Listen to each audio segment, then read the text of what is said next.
Good morning students, this is Ayushi Yadav और आज हम लोग लेकर आ गए हैं आपकी worksheets. Again we are back with the worksheets. So let's see, let's begin. Okay, आज हम लोग लेकर आ रहे हैं वर्कशीट ऑफ मैथमेटिक्स क्लास 8 और वर्कशीट नंबर 15 है। डेट है 13 सितंबर 2021। तो आज का टॉपिक है estimating square roots. Square roots के ऊपर मैंने एक दो वीडियो बनाई हुई है इससे पहले वाली वर्कशीट्स की, अगर आपने नहीं देखी होगी तो देख लेना, लिंक डल जाएगा वरना। ओके, तो हम लोग बात कर रहे हैं स्क्वायर रूट के एस्टिमेट करने की, इसकी स्क्वायर रूट्स को कैसे एस्टिमेट किया जाता है। ओके, इसको एक कॉन्वर्सेशन के थ्रू समझाया गया है प्रिया और रिया के बारे में। तो उन्होंने एक हैंकरचीफ लिया है, तो ये जो है ये एक हैंकरचीफ है और प्रिया ने पूछा रिया से कि उसकी फ़िगर क्या है, आपको क्या लग रहा है ये क्या फ़िगर है? स्क्वायर है, स्क्वायर लग रही है ना, सबको स्क्वायर लग रही है। बट जब हम इसे मेजर करें स्केल से, ये लेंथ और ब्रेथ को अगर हम स्केल से मेजर करें तो हमें पता चलता है कि नहीं, ये स्क्वायर नहीं है। एरिया इसका 225 सेंटीमीटर्स है, ठीक है, इसका एरिया 225 स्क्वायर सेंटीमीटर्स है। अब हमें इसका स्क्वायर रूट निकालना है। एरिया क्या होता है स्क्वायर का?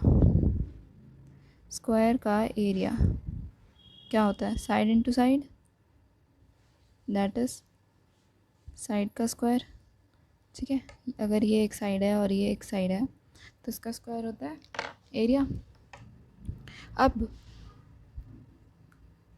हमें एरिया गिवन है 225, तो हमें निकालना है कि ये 225 है, 225 is equal to S square. तो हमें क्या करना है, अगर एस निकालना होगा तो हमें इसका स्क्वायर रूट निकालना पड़ेगा, है ना। जब यहाँ स्क्वायर होता है तो यहाँ जाके क्या बन जाता है, वो स्क्वायर रूट बन जाता है। ओके, तो अगर 225 का स्क्वायर रूट निकालेंगे तो हमारे पास क्या आ जाएगा, एस आ जाएगा। वही स्क्वायर रूट निकालने की बात हो रही है यहाँ पे। तो फिर अब हम देखेंगे कि स्क्वायर रूट कैसे निकाला जाता है, ठीक है। ओके, देखो एरिया ऑफ स्क्वायर क्या होता है, साइड का स्क्वायर, जो कि हमें 225 गिवन है ना, अभी हमने देखा था यहाँ पे।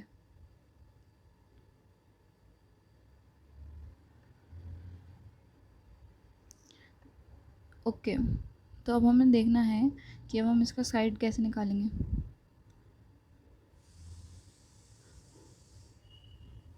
Let us estimate in a number, जैसे ये नंबर दिया हुआ है 225। 5 इसका यूनिट प्लेस पे आ रहा है। यूनिट प्लेस क्या होती है, सबसे एंड वाली डिजिट। जैसे अगर हमने 225 लिखा है तो जो लास्ट 1 डिजिट है इसको हम क्या बोलते हैं, यूनिट डिजिट बोलते हैं। तो 5 इसकी यूनिट डिजिट है और 5 जिसकी यूनिट डिजिट होती है उसका स्क्वायर रूट की भी यूनिट डिजिट 5 होती है। मतलब अगर हम इसका स्क्वायर रूट निकालेंगे तो जो आंसर आएगा उसकी यूनिट डिजिट में एंड में 5 आएगा, ठीक है। हमें पता है कि 10 का जो स्क्वायर है वो 100 होता है और 20 का स्क्वायर 400 होता है। तो इसका मतलब 225 क्या है, 400 और 100 के बीच में आ रहा है। तो मतलब इसका नंबर जो है वो 10 और 20 के बीच में होगा, है ना। इसका 100 आता है और इसका 400 आता है और हमारा नंबर क्या है 225। तो नंबर इन दोनों के बीच में ही तो आएगा, यहीं कहीं 10 और 20 के बीच में इसका स्क्वायर रूट। और वो उसके यहाँ पर यूनिट डिजिट में 5 होना चाहिए। तो 15 ही एक ऐसा नंबर है जो 10 और 20 के बीच में आ रहा है और उसकी यूनिट डिजिट में 5 आ रहा है, ठीक है। बात समझ आ गई? अब देखो ये रहा 225 का स्क्वायर रूट क्या आ रहा है, 15 आ रहा है। टेबल के थ्रू भी लिखा हुआ है। अब इस टेबल में सारे स्क्वायर्स लिखे हुए हैं एक तरीके से। अगर हमें, अच्छा देखो अब यहाँ पे तो 225 था, अगर हमें निकालना है 228, अब एंड में तो 8 आ रहा है, तो 8 कैसे निकालेंगे। हमें पता है कि नेक्स्ट है नंबर क्या है 256। 256 होता है 16 का, है ना, टेबल के थ्रू दिख गया हमें। तो 228 जो है वो 225 और 256 के बीच में आएगा यहाँ पे। और ये 15 है और ये 16 का है, तो ये 15 पॉइंट समथिंग कुछ होगा, इन दोनों के बीच का नंबर है ना, 15 पॉइंट समथिंग। तो 228 का जो स्क्वायर रूट है वो 15 पॉइंट समथिंग आएगा, लाइज बिटवीन 15 एंड 16।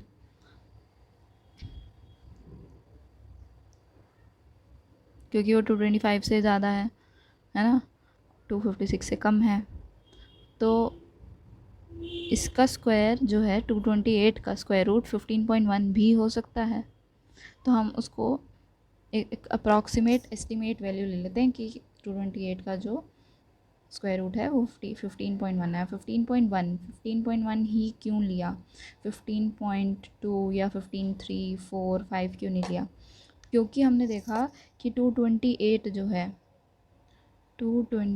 जो है वो 225 से थोड़ा सा ही ज़्यादा है, बस 3 ही तो ज़्यादा है, और 256 काफ़ी बड़ा है, तो उसके हिसाब से 228 जो है वो 225 के बहुत पास है, इसलिए इसका जो आंसर आएगा वो 15.1 के भी बहुत पास होगा। बहुत पास का मतलब 0.1 होगा। ठीक है, ये हमने देख लिया। अब नेक्स्ट हमें ये क्वेश्चन दिए हुए हैं, हमें स्क्वायर रूट निकालना है 80 का। ठीक है, 80 का स्क्वायर रूट निकालना है। अब 80 का स्क्वायर रूट निकालने के लिए स्क्वायर रूट ऑफ 80 के लिए हमें पता है कि 8 का स्क्वायर होता है 64 और 9 का स्क्वायर होता है 81। ठीक है, और इन्हीं दोनों के बीच में आ रहा है 80, तो इसका स्क्वायर रूट किस किस के बीच में होगा, 8 और 9 के बीच में होगा। और 81 जो है वो बहुत ज़्यादा पास है इसके, सिर्फ एक +1 है इनमें, है ना। तो इसका जो स्क्वायर रूट होगा वो ये 9 के बहुत पास होगा, लेकिन 9 से छोटा होगा, तो 8.9 हम इसका एस्टिमेट ले सकते हैं। तो square root of 80 is estimate of 8.9। आई बात समझ? अब है 356। अब 356 को देखो। अब 356 के लिए हमने देखा कि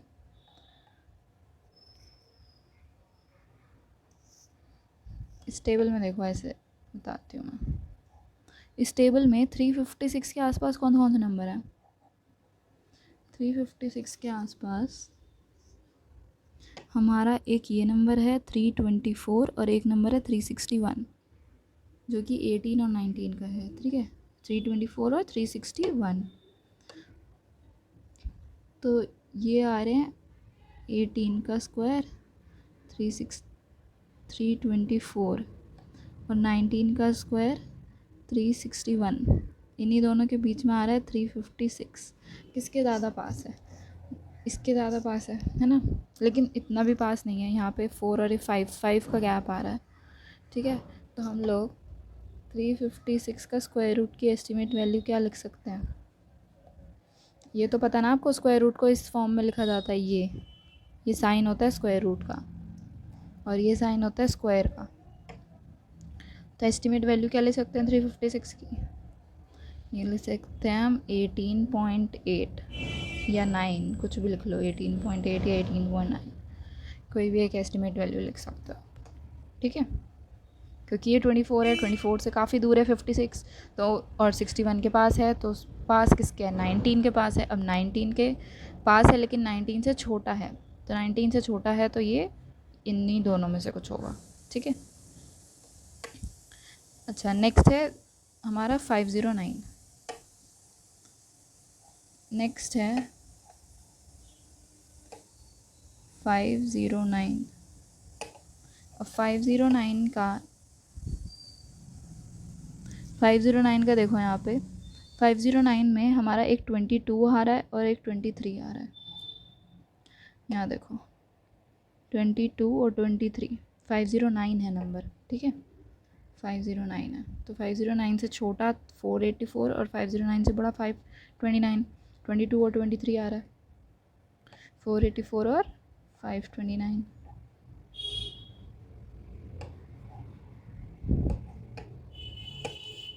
अब इसमें 22 का स्क्वायर आ गया 484,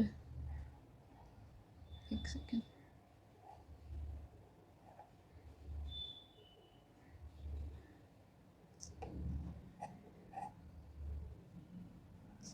और 23 का स्क्वायर हो गया 539।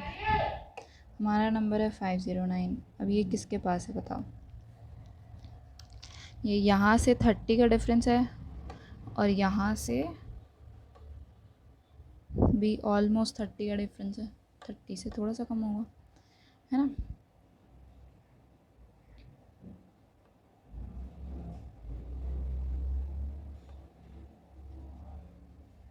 मतलब 25 का डिफरेंस आ रहा है। तो पास किसके है? पास है 22 के। अब 22 के पास है तो ये होगा 22 पॉइंट, लेकिन ज़्यादा भी पास नहीं है, दोनों का इक्वल इक्वल था तो 22.4 ले सकते हो। ठीक है, ये इसका एस्टिमेट वैल्यू ले सकते हो आप। ओके, नेक्स्ट नंबर क्या है हमारा? नेक्स्ट नंबर है 628। नेक्स्ट नंबर है 628। 25 का स्क्वायर होता है 625 और 26 का क्या स्क्वायर होता है? 26 का स्क्वायर आप मेरे को कमेंट बॉक्स में बताओगे। अगर हम 26 का स्क्वायर ना भी निकालें तो हमें पता चल रहा है कि 625 और 628 काफ़ी पास है, तो ये 25 के पास होगा। अब 25 के बहुत पास है क्योंकि सिर्फ 3 का ही डिफरेंस है, तो इसको हम लोग एस्टीमेट ले सकते हैं कितना? 25.1 या 25.2। ठीक है, 25.1 ज़्यादा प्रिसाइज है क्योंकि ज़्यादा बड़े नंबर्स में गैप बढ़ जाते हैं। ठीक है, नेक्स्ट देखो, नेक्स्ट नंबर है 825। नेक्स्ट नंबर है 825। ठीक है, अब 825 के स्क्वायर्स निकालो आसपास के कौन से होंगे। अब क्यों, अच्छा और एक चीज़ और देखो कि इसको हम दूसरे तरीके से करते हैं। ये 5 है तो इसका जो स्क्वायर रूट होगा वो भी 5 से एंड होगा। ठीक है, जो हमने पहले एग्जाम्पल में देखा था। अब 30 का स्क्वायर होता है 900, है ना। और 40 का स्क्वायर 20 का स्क्वायर होता है 400।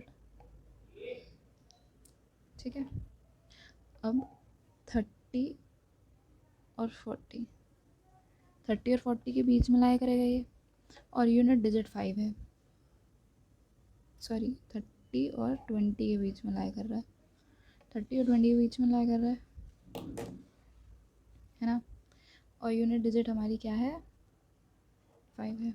तो वैसे देखा जाए तो 25 होना चाहिए, लेकिन 25 होगा नहीं क्योंकि 25 का स्क्वायर हमें अभी देखा है 625 होता है, तो ये 25 से ज़्यादा है ना। 25 से ज़्यादा है, इसको 625 ले लो, 625 ले लो 25 का, और 30 का 900 है। किसके ज़्यादा पास है? 900 के ज़्यादा पास है। कितना डिफरेंस है? सिर्फ 75 का डिफरेंस है। तो हम लोग इसको लिख सकते हैं कि ये कुछ 28 पॉइंट समथिंग होगा, है ना। 28.5 ले लो क्योंकि 5 से एंड हो रहा है। ये आपकी एक एस्टिमेट वैल्यू है। अगर आप चाहो तो 28 का पहले स्क्वायर निकाल लो क्या आता है। अगर वो भी इससे कम है और इसके पास है तो उसके बाद आप चेक कर सकते हो 28 और 30 से भी, है ना। जितना डिफरेंस कम रखोगे उतना प्रिसाइज आंसर आएगा। ओके, नेक्स्ट है हमारा 675। 675 तो ईजी है। देखो 675 के लिए हमने 25 का स्क्वायर देखा था। अब हमारे पास नंबर क्या है? 675। ये निकालना हमने। 25 का देखा था 625, ये इसके बहुत पास है। कितना डिफरेंस है? सिर्फ 50 का डिफरेंस है इन दोनों में, इसमें और इसमें सिर्फ 50 का डिफरेंस है। तो ये 25 पॉइंट समथिंग कुछ आएगा। 26 का स्क्वायर क्या होता है? 26 का स्क्वायर यहाँ पे नहीं दिया मैंने, है ना। टेबल में सिर्फ 25 तक दिया हुआ है, आपको 26 का स्क्वायर करके मेरे को बताना है कि क्या आएगा आंसर। यहाँ पे भी मैंने यही पूछा था, 26 का स्क्वायर बताओ।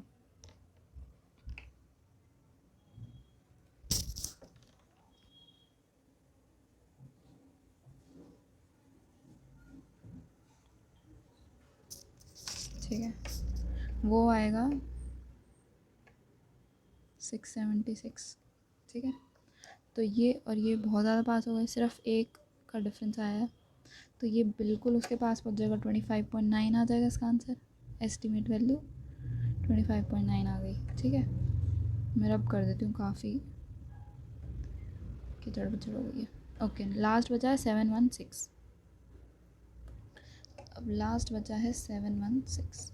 716 का आपको स्क्वायर रूट निकालना है ना। तो हमें पता है 26 का स्क्वायर है 676, अभी देखा था। और हमें निकालना है 716। कुछ हद तक पास है ये दोनों, है ना। कितना डिफरेंस है, 80 का डिफरेंस है। तो वो हमें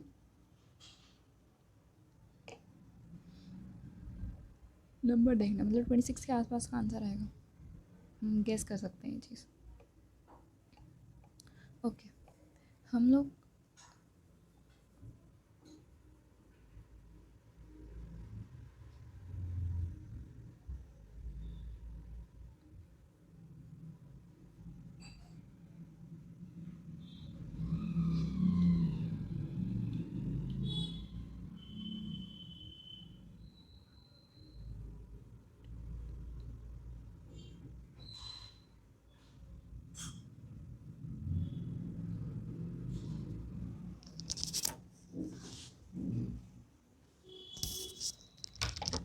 27 का स्क्वायर होता है 729। ठीक है, ये हो गया इसका 27 का स्क्वायर। और हमारा 26 का स्क्वायर ये था, इन दोनों के बीच में आ रहा है 716। किसके ज़्यादा पास है, 27 के ज़्यादा पास है। तो हम इसकी एस्टिमेट वैल्यू लिख सकते हैं स्क्वायर की। क्या लिख सकते हैं, 26.9 या 8, 26.8 ले लेते हैं, क्योंकि डिफरेंस थोड़ा सा ज़्यादा है।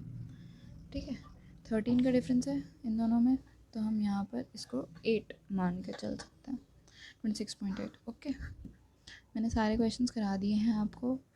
ठीक है, 509 कर लिया, 628, 825, 675 और 716। ओके, अच्छा, आज मैंने पैटर्न थोड़ा दूसरा रखा है, ये एक और प्लेटफॉर्म पे मैंने रिकॉर्डिंग करी है। अगर आपको ये प्लेटफॉर्म पसंद आता है, आपको अच्छा लगता है कि मैं इसी तरीके से पढ़ाऊँ, तो मेरे को कमेंट सेक्शन में बता देना। तब तक के लिए बाय बाय, टेक केयर।